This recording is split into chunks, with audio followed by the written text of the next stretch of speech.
big copper intercept on that porphyry will be a lot better than winning a grand final, I think, for me and a lot of other people.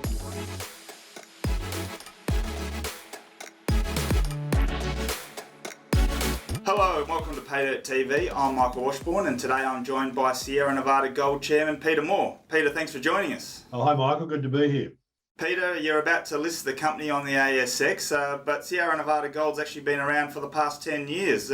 What's taking you so long to get to the market? Well, actually, we have been around. We started the company as a private company in 2011, so it's been about 10 years. We're a private exploration company. Over that journey, I've raised over 12 million US, and most of that's been spent on exploration. So we've been an actual operating exploration company, and we've been doing lots of exploration, drilling, geophysics, remote sensing and mapping and all the other geological things. So we spent a lot of money in the ground, and that makes our projects, the 5 of them, all quality projects ready to drill with the money that's been spent. Peter, you have 5 projects in the portfolio headlined by the Black Hawk porphyry deposit. What it is about each of these projects that you think are going to appeal to IPO investors? That is a major project, and we've got 4 gold projects with it. I guess the point of difference here is that these projects have had a fair bit of money spent on them, over $10 million US over 10 years, a lot of that in the last 5 or 6 years. The Black Hawk porphyry is a new discovery. We discovered that adjacent to and coincident with our Black Hawk epithermal high-grade vein system discovery, which we've got a discovery hole in as well. A couple of holes into the porphyry to confirm it and confirm the geological model. So they're both really strong projects occurring together that are ready to be drilled up.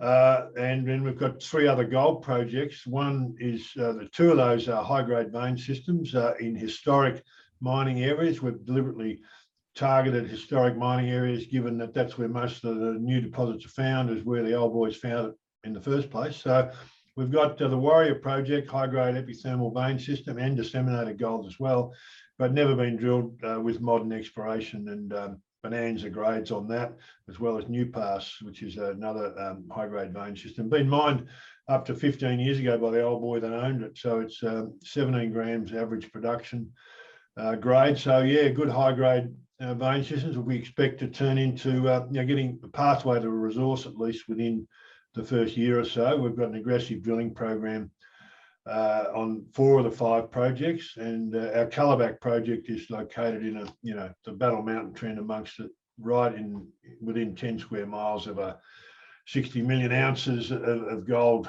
resources. So yeah, it's a really highly prospective project as well.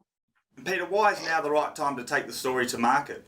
Well, Michael, I think the market's pretty strong for minerals, and it's a good time to go. We've been, as I said, exploring privately with 20 shareholders we have now currently, prior to IPO. They're very mostly high net worth, really supportive industry type investors, a lot of resource investors in that group.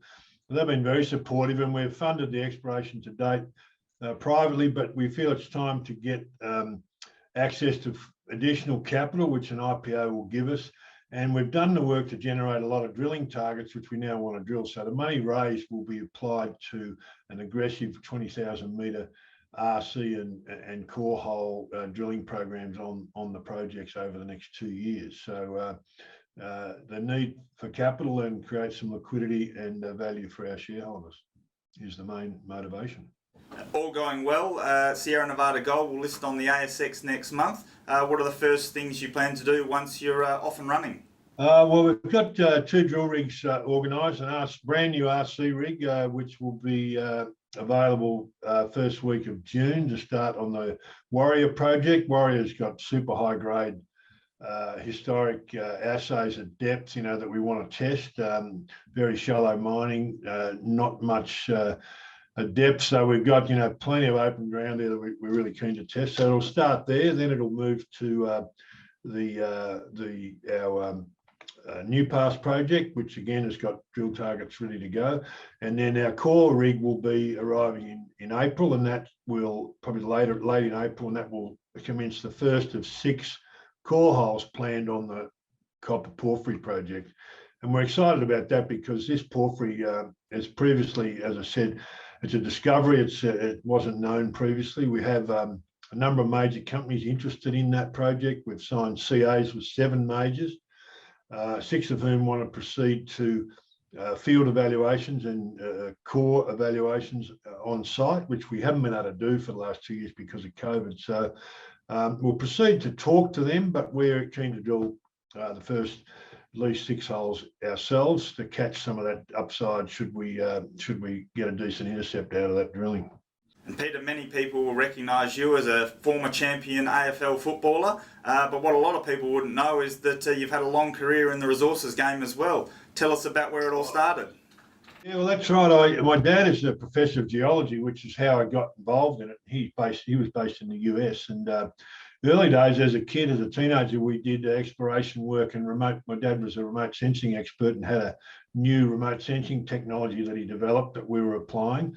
And we actually developed a company around that, which we ran for 25 years. But the early days, I was a field assistant on exploration programs for Lang Hancock up in the Pilbara when I was going to school. So had a long connection with resources. And then Geoflight was our remote sensing technology company that we established in 1988. And that we ran that operated until about 15 years ago.